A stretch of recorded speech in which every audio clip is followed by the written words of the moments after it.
Hi there, my name's Vince from mymatevince.com, and in this video today we're going to try and fix this iPod Touch 5th generation that is not turning on. So when I plug it in to the charger, I've left it plugged in now for over an hour, absolutely nothing's happening.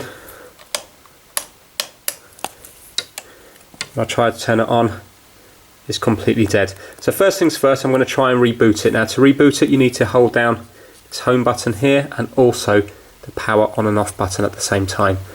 So hopefully when I press these two the Apple logo will come on and then it will have rebooted itself. So holding them both down now.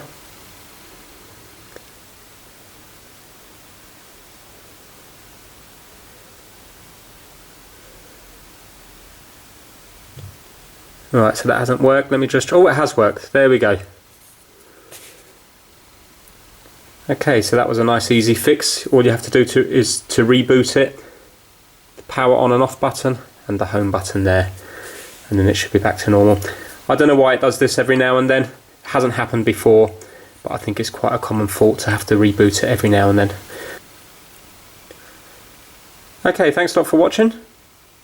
Please give it a thumbs up if you found it helpful. Take care, bye now.